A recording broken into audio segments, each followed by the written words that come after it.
ভূমির সঙ্গে এত কিছু ঘটে যাওয়ার পেছনে কি চাচ্চুর কোনোভাবে হাত রয়েছে? প্রলয়ের কথায় ঠিক কি উত্তর দেওয়া আছে অর্পণ জানে না। সকালে মৃত্তিকা জানিয়েছিল কাল রাতে সে প্রলয়কে তার বেঁচে থাকার সত্যিটা জানিয়ে দিয়েছে, কিন্তু বাকি কথাটা সে কি করে বলবে? কি করে বলবে সবকিছুর পেছনে একমাত্র তার বাবা নামক পশুর হাত রয়েছে, যাকে এতকাল যাবৎ নিজের আইডল মনে করে এসেছে। একটা মানুষ কতটা নিচে নামতে পারে তা মেহেরাব শিকদারকে দেখলে বোঝা যায়। দিনকে দিন উন্মাদ হয়ে উঠেছে। কথাটা বলতে গিয়েও অর্পণ কিছুটা আমতা আমতা করছে। প্রলয় বুঝতে পেরে বলল, আমি কোনো মিথ্যে শুনতে চাইছি না। মনে কিছুটা সাহস সঞ্চার করে সঙ্গে সঙ্গে অর্পণ বলল, কোনো সত্যিটা তুমি জানতে চাও ভাই? একটা সত্যি থেকে মুখোশ উন্মোচন করতে গেলে আর একটা অনেকগুলো সত্যি সামনে চলে আসবে। অর্পণের কথায় মোটেও অবাক হলো না। কেঁচো খুঁড়তে কেউটে বের হবে এটা সে ভেবেই নিয়েছিল। সে পুনশ্চ জিজ্ঞাসা করলো, কেমন সত্যি রয়েছে? আমি সব জানতে চাই। শুকনো ঢোক গিলল অর্পণ।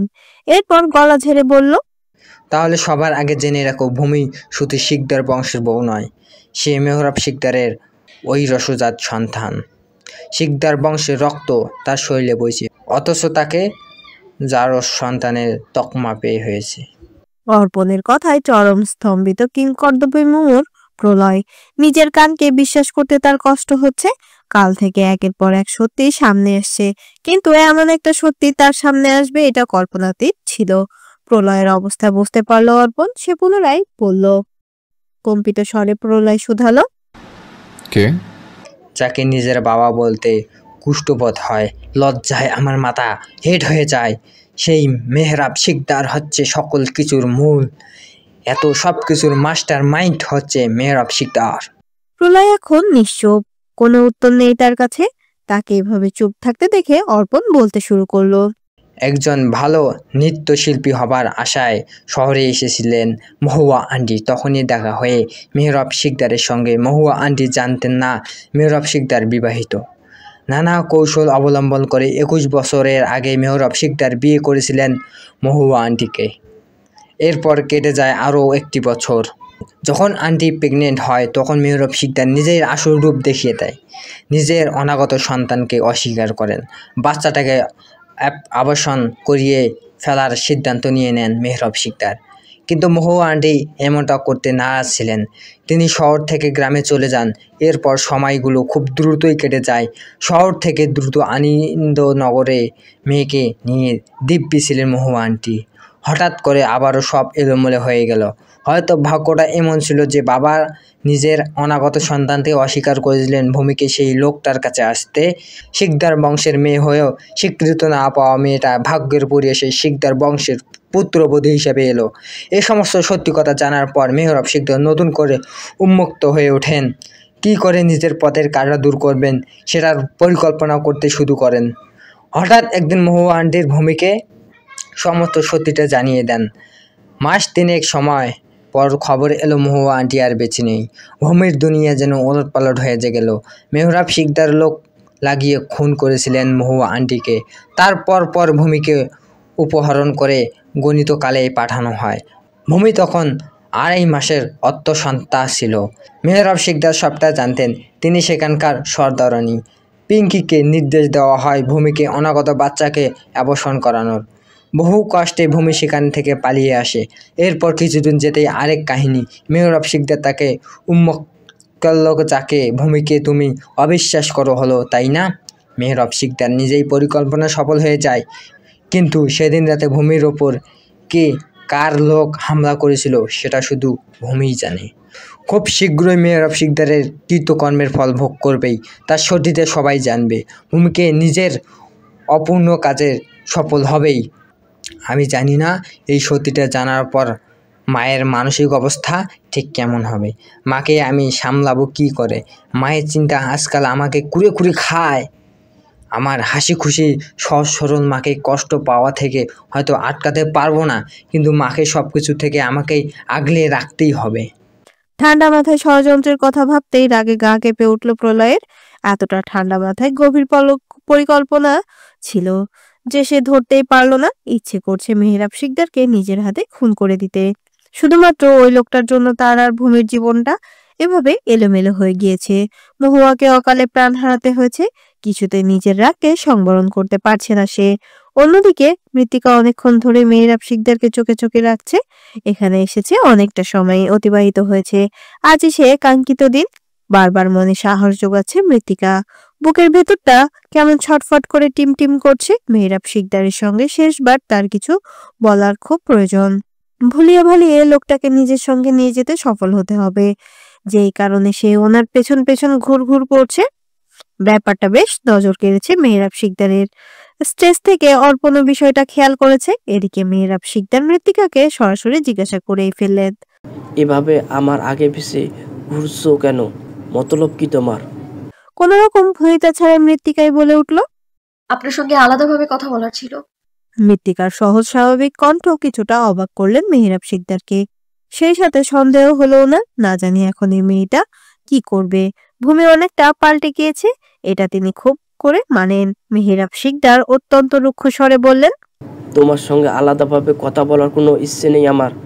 মৃত্তিকা তার পার্স থেকে একটা পেন ড্রাইভ বের করলো, মেহরাব শিকদারকে দেখিয়ে বলতে লাগলো, আপনার কাছে দুটো অপশন আছে, হয় আপনি আমার সঙ্গে চলুন, আর নয়তো এই পেন ড্রাইভ এখানেই লাইভ টেলিকাস্ট হবে। তারপর আপনার মুখোশটা খসে পড়বে সকলের সামনে। নিজের স্ত্রী আর পরিবারকে তখন সামলাতে পারবেন তো? তুমি কি আমাকে ভয় দেখাচ্ছ? কিন্তু আমি তো ভয় পাচ্ছি। কে বললো আমি আপনাকে ভয় দেখাচ্ছি? আমি তো আপনাকে একটা চান্স দিচ্ছি। আমি আবার সবাইকে দ্বিতীয় চান্স দিই না, বুঝলেন? আপনার পার্টনার নাজিম চৌধুরীকে তো মোটেও দেব না।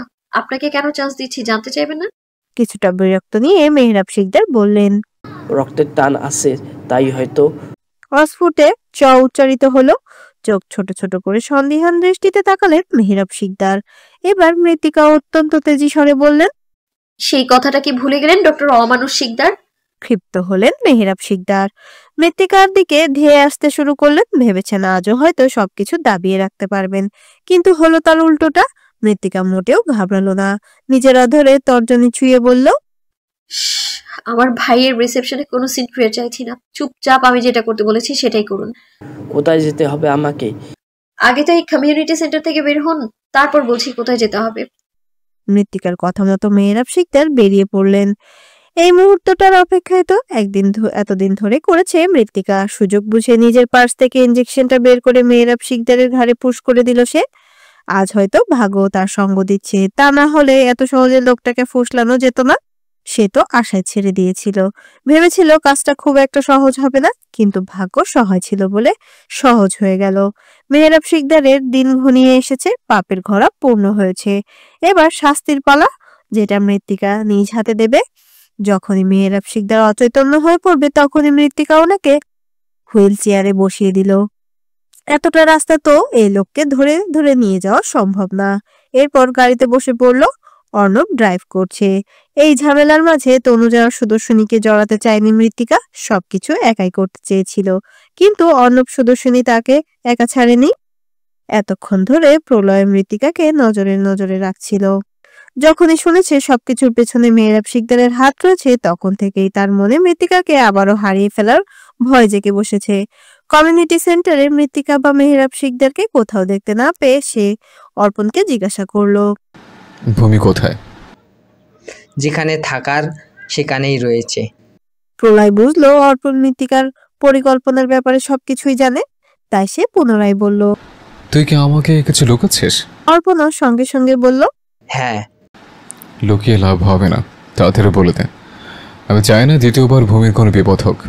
অর্পণ নিজের ফোনটা বের করে প্রলয়কে বলল, তোমাকে একটা লোকেশন শেয়ার করছি, ওখানে গেলেই ভূমিকে পাবে। এটুকু বলে থামলো। পরপর অর্পণ আবারও বলল, আমার বোনের যেন কোনো বিপদ না হয়। প্রলয় যেতে যেতে বলল, আমার জীবন থাকতে ওর আর কোনো বিপদ হবে না।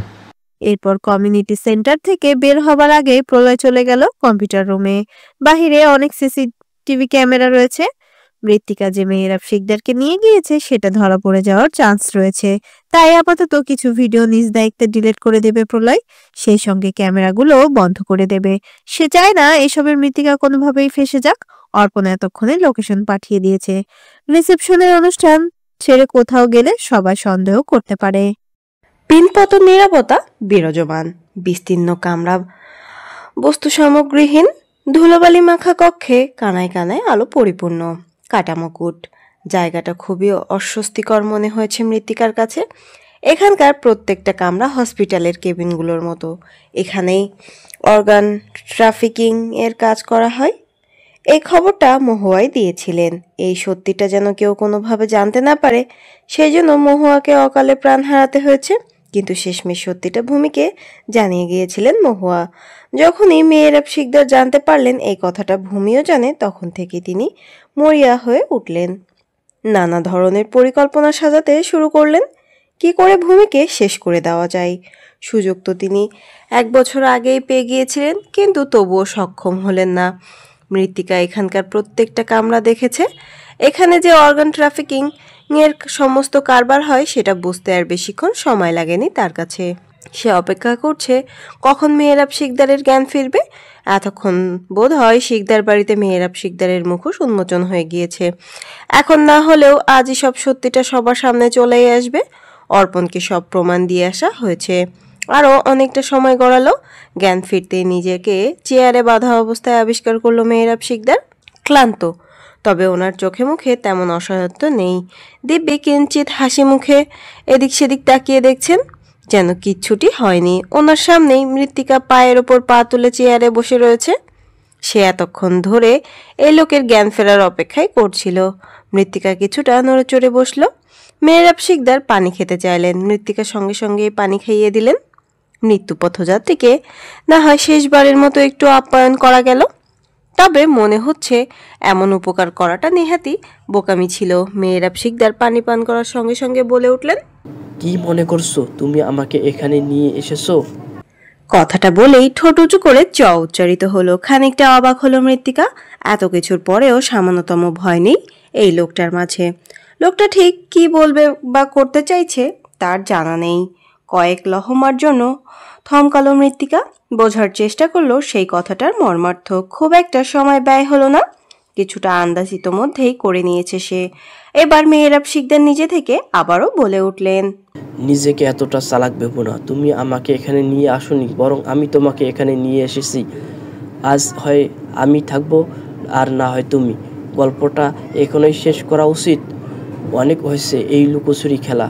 সেদিন যদি মহুরার সাথে সাথে তোমাকেও মেরে দিতাম তাহলে হয়তো এমন দিন আমাকে দেখতে হতো না। কত বড় বোকামিটাই না করলাম আমি। আসলে আমার ভাগ্যটাই খারাপ হচ্ছে। তবে চিন্তা নেই, আজকের পর থেকে ভালোই হবে। মৃত্তিকা খানিকটা অবাক হলো। তাকে এভাবে তাকিয়ে থাকতে দেখে ক্ষীণ হাসলেন মেহেরাব শিকদার। এ হাসি সহ্য হলো না যেন। মৃত্তিকা অত্যন্ত তেজি স্বরে বলে উঠল, আপনি ঠিক বলেছেন, আজকের পর থেকে সব ভালোই হবে। আর হ্যাঁ, নিজেকে এতটাও চালাক ভাবে না মিস্টার নরপিশাচ। আমার কোনো পিছুটার নেই, তাই মৃত্যুকে আমি ভয় পাই না। আল্লাহ আমায় বাঁচিয়ে রেখেছেন আপনার মতো পশুকে যেন নিজের হাতে শাস্তি দিতে পারি এই কারণে। তাই আপনি যা ইচ্ছে তাই করতে পারেন, তবে জিত এই রণরঙ্গিনীরই হবে। মৃত্তিকার কথায় তাচ্ছিল্য করে হাসলেন মেহেরাব শিকদার। কোনো কিছুরই তোয়াক্কা করলেন না যেন। এই মুহূর্তে এসেও নির্দ্বিধায় নিজের অন্যায়কে বাহবা দিচ্ছেন। তার অন্যায়গুলো যেন কিছুই না। মেহেরাব শিকদার পুনশ্চ বললেন, আজ বোধহয় আমার জীবনের সব থেকে আনন্দের দিন, কারণ আজকের দিনেই আমার জীবনের প্রথম কাঁটাটাকে আমি উপরে ফেলেছিলাম। আজ আবারও একই দিনেই দ্বিতীয় কাঁটাকে উপরে ফেলবো। ক্রমশ আপনি উন্মাদ হয়ে উঠছেন মিস্টার নরপিশাচ। সেট আপ, বেয়াদব মেয়ে। বাবার সঙ্গে এভাবে কথা বলে? তোমার আম্মু বুঝি এমন শিক্ষা দিয়েছে? ওই নোংরা মুখে আমার আব্বার নাম নিলেন, আপনার জিপটা আমি টেনে ছিঁড়ে ফেলবো। আর কোন মুখে আপনি নিজেকে আমার বাবার পরিচয় দিচ্ছেন? আপনি তো বাবা নামে কলঙ্ক। বাবা হওয়ার কোন যোগ্যতা নেই আপনার। মুখে অনেক বুলি ফুটছে, আফসোস কিছুক্ষণ পর কথা বলার সুযোগ থাকবে না। মেহেরাব শিকদার ঘাড় কাত করে ডাকতে শুরু করলেন, এই কে কোথায় আসিস রে? অনেকক্ষণ ধরে বসে থেকে আমি ক্লান্ত, কোমর পা ধরে গিয়েছে। সঙ্গে সঙ্গে দুটো কালো পোশাক পরিহিত লোক এসে মৃত্তিকার ঠিক সামনে দাঁড়ালো। তার মুখে কোনো কথা নেই, চুপটি করে যা হচ্ছে সেটাই দেখে যাচ্ছে। লোক দুটো মিলে মেহেরাব শিকদারের হাত পায়ের বাঁধন খুলে দিল। ছাড়া পেয়ে দাঁড়িয়ে আড়মোড়া ভাঙলেন মেহেরাব শিকদার। বসে থেকে যেন কোমর ধরে এসেছে। লম্বা হাই তুলে বললেন, এবার কি হচ্ছে? অত্যন্ত সাহসিকতার সাথে মৃত্তিকা বলল, আজ আপনার মৃত্যু নির্ণীত। মেহেরাব শিকদারকে মারা এত সহজ? এই তোরা ওর হাত পা দুটো সুন্দর করে বেঁধে ফেল দেখি। আর হ্যাঁ, শিকারি তৈরি তো তার ভোজনের জন্য? জানি সহজ হবে না, কিন্তু এমনটাই হবে, দেখে নেবেন। একজন ব্যক্তি বলে। বস, আপনি যেমনটি বলেছেন ঠিক তেমনটাই করা হয়েছে। একটা টেইলারে দেখিয়ে দে তো। এই কামরার দেয়াল হতে সফেদ রঙা পর্দাটা নিমেষেই উঠে গেল। বন্দি অবস্থায় নিগরের চারিপাশে ঘুরঘুর করতে থাকা সিংহটাকে দেখে সঙ্গে সঙ্গে ভয়ে সিটিয়ে গেল মৃত্তিকা। এবার কিছুটা ভয় পাচ্ছে সে। মেহরাব শিকদার ওই লোক দুটোর দিকে তাকিয়ে আবারও বলল, তাহলে দেরি কিসের? ঝটপট ওকে বেঁধে ফেল, আর নির্দেশনা অনুযায়ী যাতে সব হয়। দ্বিতীয় লোকটা বলল, অলমোস্ট সব ডান। এই বলে মৃত্তিকার কোমল হাত দুটো বেঁধে দেওয়ার জন্য উদ্যত হতেই কারো শান্ত হুমকিতে থমকে গেল লোক দুটো। সেই সঙ্গে মেহরাব শিকদারও। দুজনের একজনও যদি আমার স্ত্রীর গায়ে একটা টোকা পর্যন্ত দেয়, তাহলে সেরি শার্শন প্রলয় থেকে খারাপ আর কেউ হবে না। দুজনের অস্তিত্ব এই পৃথিবী থেকে চিরতরে মুছে দেব। লোক দুটো ভয়ে সিটিয়ে গেল। প্রলয়ের চোখ পড়ল ডান পাশের দেয়ালে। খাঁচায় থাকা সিংহটাকে দেখে প্রলয়ের সেদিনের একটা কথা খুব মনে পড়ল। নাজিম চৌধুরী যখন লোক দিয়ে ভূমির অ্যাক্সিডেন্ট করাতে চেয়েছিলেন, তখন প্রলয় এই লোকটাকে কুমিরের খাবার বানিয়েছিল। আজও হয়তো কেউ এই ক্ষুধার্ত সিংহের খাবার হতে যাচ্ছে। এভাবেই সেই কারোর জন্য খুব আফসোস হলো প্রলয়ের। সে মেহরাব শিকদারের মুখোমুখি দাঁড়িয়ে বিদ্রুপ করে বলল, same but different. Mehrab Sikdar কিছুটা কম্পিত স্বরে বলল, বলয়, ইচ্ছে তো করছে তোমার এই জিভ আমি টেনে ছেড়ে দিই। ইচ্ছে তো করছে তোমাকে নিজ হাতে প্রত্যেকটা অন্যায় শাস্তি দিই। ভাগ্য আমার এতটাই খারাপ যে আল্লাহ তোমাকে আমার চাচু হিসেবে পাঠিয়েছেন। একটা মানুষ এতটা নিষ্ঠুর কী করে হয় ভাবতে আমার শরীরে জ্বলে যাচ্ছে। তোমার জন্য আমাদের অনাগত বাচ্চাটা আর নেই। তোমাকে তো আমি নিজের হাতে শাস্তি দেব। তোমার অস্তিত্বকে আজ মুছে দেবো আমি। বিশ্বাস কর, আমি তোমাকে কিছু করিনি। সব তো ওই নাজিম চৌধুরী করেছিল। মৃত্তিকা তেতে এসে বলল, নিজেকে ধোয়া তুলসী পাতা প্রমাণ করা বন্ধ করুন মিস্টার নরপিশাচ। একই অঙ্গে কত রূপ ধারণ করবেন, আর আপনার পার্টনারকেও সমান শাস্তি দেওয়া হবে, তাই একদম চিন্তা করবেন না। মেহরাব শিকদার এবার প্রলয়ের দিকে তাকিয়ে বলল, বলয়, তুই অন্তত আমাকে বিশ্বাস কর, এই মেয়েটা সব মিথ্যে বলছে। সঙ্গে সঙ্গে মৃত্তিকার জবাব এলো, আর সমস্ত প্রমাণ, সেগুলোর কথা আপনি কি বলবেন? ওর কথা বিশ্বাস করিস না বাবা। ও তোর ব্রেন ওয়াশ করার চেষ্টা করছে আমার বিরুদ্ধে। তুই তো তোর চাচুকে চিনিস। এবার যেন নিজের সাথে সমস্ত নিয়ন্ত্রণ হারিয়ে ফেলল প্রলয়। চিৎকার করে বলে উঠল, ওই মুখে নিজেকে আমার চাচুর পরিচয় একদম দেবে না। তুমি কি একবার ভেবে দেখেছ এসব কথা চাচিমা জানতে পারলে কি হবে? উনি তোমাকে সব থেকে বেশি বিশ্বাস করে, আর তুমি তাকে এভাবে ঠকালে চাচিমা তো একদমই ভেঙে পড়বে। আমি ফিউজাকে ঠকাইনি, ওকে আমি ভালোবাসি। আমার অর্পণকেও আমি ভালোবাসি। প্রলয় পুনশ্চ শুধালো, আর মোহু আন্টি, ভূমি? ওরা আমার কেউ হয় না। ঘৃণায় মুখ ফিরিয়ে নিল মৃত্তিকা। আজ আর কারো প্রতি করুণা নেই, যা আছে সেটা শুধুমাত্র ঘৃণা আর ঘৃণা। এই লোক কখনোই বদলাবার নয়। মৃত্তিকা মুখে বলল, ছি। রিসেপশন শেষ হয়েছে, অনেকক্ষণ সময় হয়েছে। সকলে এখন বাড়ি ফিরে এসেছেন। বৈঠকখানায় সকলেই উপস্থিত। আজ কিছু গুরুত্বপূর্ণ কথা জানাবে অর্পণ, যেগুলো আজই আর এখনই বলতে হবে, আর চাপা রাখা যাবে না। এবার অন্তত সত্যিটা সকলের সামনে আসুক। কিন্তু অর্পণ তার মায়ের জন্য খুব চিন্তিত। না জানি উনি ঠিক কেমন রিয়্যাক্ট করেন। কোনো কিছুই ভেবে পেল না অর্পণ। তবুও মনে সাহস সঞ্চার করে সমস্ত ঘটনাগুলো একে একে বলতে শুরু করলো। সেই সঙ্গে তার কাছে থাকা প্রমাণগুলোকেও সকলের সামনে তুলে ধরল। এতদিন ধরে বহু মৃত্তিকা এই প্রমাণগুলোকে জোগাড় করেছে। টিভি স্ক্রিনে নাজিম চৌধুরীর সকল জবানবন্দির ভিডিও দেখা যাচ্ছে। এই রেকর্ডিংটা কাল বিকেলে করা হয়েছে। নাজিম চৌধুরী সব সত্যি নিজের মুখে স্বীকার করেছিলেন। প্রায় 20 বছর ধরে দুজনে একসঙ্গে অর্গান ট্রাফিকিংয়ের কাজ করে আসছে। এই কাজে আরও কয়েকজনের হাতে রয়েছে। সকলের মনোযোগ এখন টিভি স্ক্রিনে। নাজিম চৌধুরী বলছেন, মেহরাব শিকদারের প্রত্যেকটা অপকর্মের সাক্ষী আমি নিজে। দীর্ঘ 20 বছর যাবৎ আমরা এই প্রফেশনে আছি। আমাদের আরো কয়েকজন কর্মচারী রয়েছে। যে সেই সঙ্গে রয়েছে বেশ কিছু অনুচর। হসপিটালে 2জন নার্স রয়েছে যারা আমাদেরকে রোগীর ব্যবস্থা করে দেয়। যারা গরিব অসহায় তাদের অনেক বেশি টাকার অফার করা হয়। আবার অনেকে রয়েছে যাদের হাতে খুব বেশি সময় নেই, মানে মৃত্যুর পথযাত্রী অথবা বাঁচার সম্ভাবনা রয়েছে। তাদেরকে জোর করে বন্ড পেপারে সই করিয়ে অর্গান কালেক্ট করা হয় বাণিজ্যিক লেনদেনের উদ্দেশ্য। মানুষের দেহ হতে অর্গান অপারেশন করা হয়, পুরোটা অবৈধ উপায়ে সম্পূর্ণ হয়। অতিরিক্ত লাভের জন্য বিভিন্ন অবৈধ ব্যবসায়ী অর্গান ট্রাফিকিং কে প্রফেশন হিসেবে নিজের করে নিয়েছে। জানা গিয়েছে অর্গান বিক্রির বিরুদ্ধে অধ্যাদেশ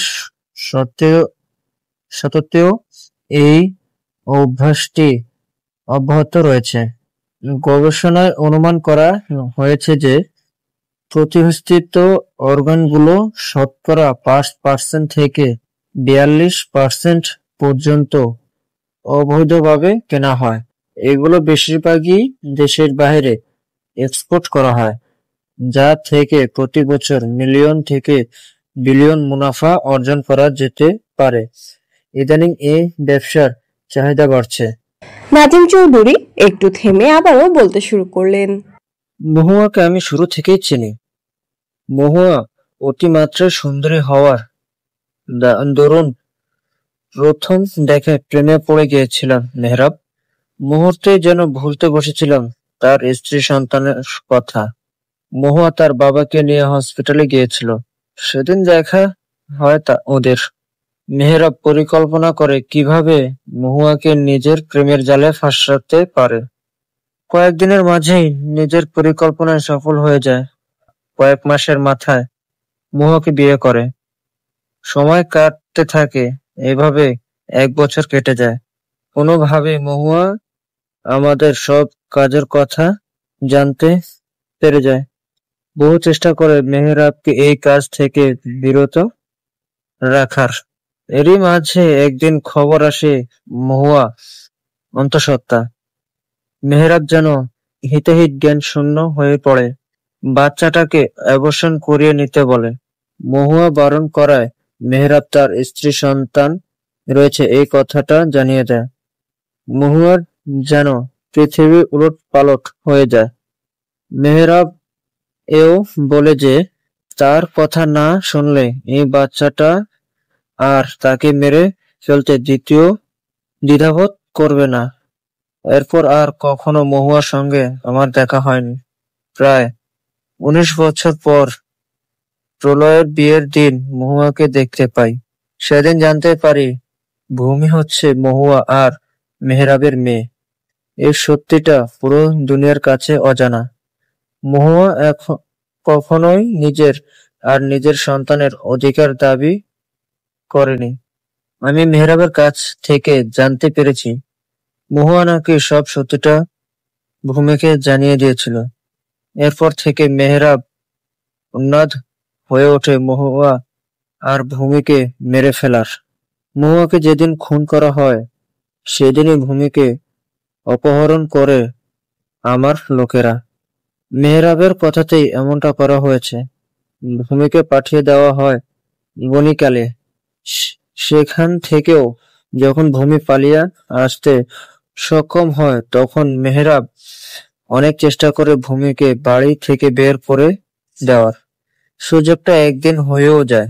সেদিন রাস্তার আমার লোকেদের কবলে পড়ে ভূমি। বেধড়ক করা ঘাতে মৃত্যু পায় ভূমি।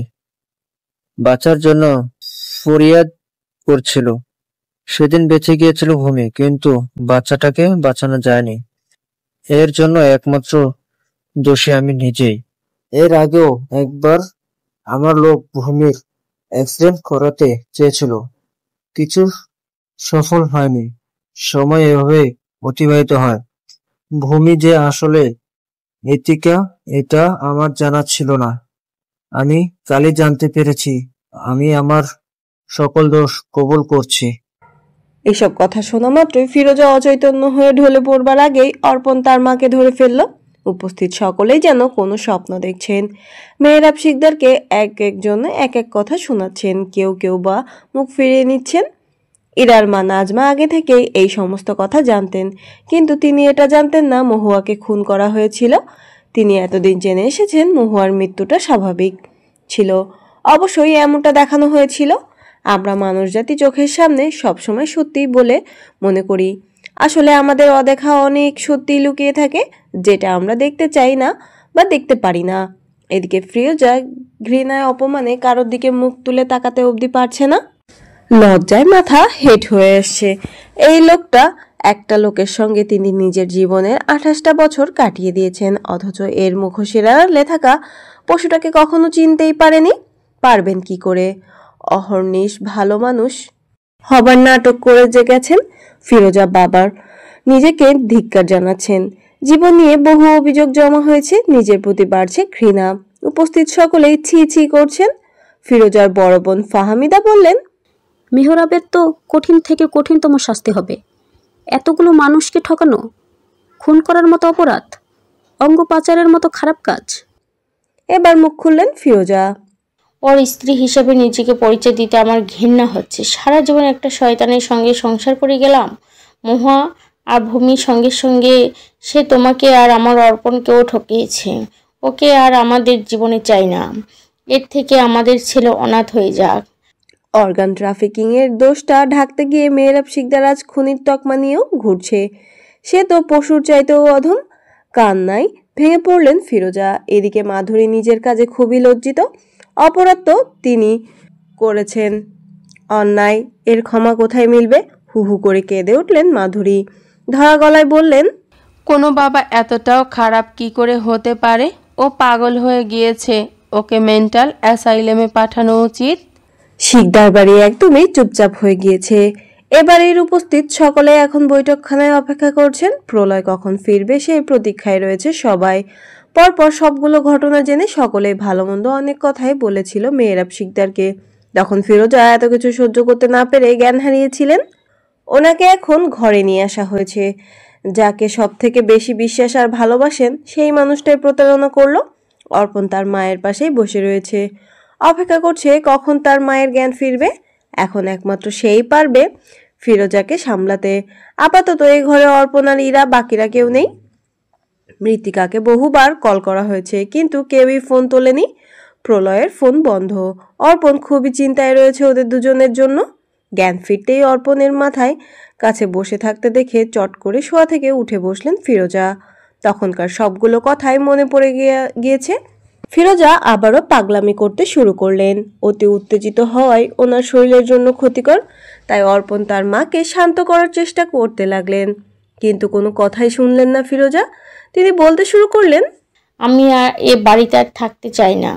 তুই আমাকে এখান থেকে অন্য কোথাও শিফট করিয়ে দে বাবা। প্রথমত বুঝতে না পেরেই অর্পণ জিজ্ঞাসা করলেন, ওই দুশ্চরিত্রের লোকের সঙ্গে আমি এক মুহূর্ত থাকতে পারবো না। ভূমিকেও আমি আমার কাছে রেখে দিব। এখন থেকে ভূমি আমার মেয়ের পরিচয় থাকবে। মহানাই তো কি হয়েছে, আমি আছি। ওর মামনি সবসময় ওর পাশে থাকবে। ভূমি আমার মেয়ে, আমার দুটো ছেলে মেয়ে। এ বাড়ি থেকে সমস্ত সম্পর্ক আমি আজ থেকে ছিন্ন করতে চাই। কথাগুলো বলতে গিয়ে আবারও উত্তেজিত হয়ে উঠলেন ফিরোজা, যা ওনার স্বাস্থ্যের জন্য মোটেও ঠিক নয়। অর্পণ চেষ্টা করলো তার মাকে শান্ত রাখার। ইরাকে ইশারায় বলল তাদের ঘর থেকে যেন ফার্স্ট এড বক্সটা নিয়ে আসে, আপাতত ঘুমের প্রয়োজন। ইরাও সঙ্গে সঙ্গে চলে গেল। অর্পণ তার মাকে উদ্দেশ্য করে বলল, মা, তোমাকে একটা কথা বলবো। কিছুটা স্থির হলেন ফিরোজা। ছেলের কথার প্রত্যুত্তরে শুধালেন, কি কথা? ভূমি আজ তার মায়ের প্রতিশোধ নেবে। মেহরাব শিকদারের অস্তিত্ব মুছে দেবে।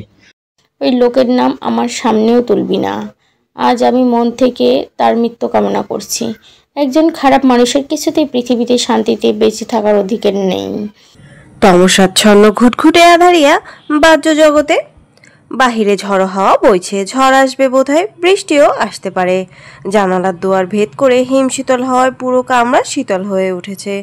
খাঁচার ভেতরে বন্দি থাকা সিংহটা চারদিকে ঘুরে বেড়াচ্ছে একটু খাবার পাওয়ার আশায়।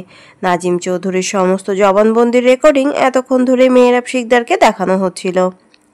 ভিডিও দেখে রাগে ফুঁসছেন তিনি।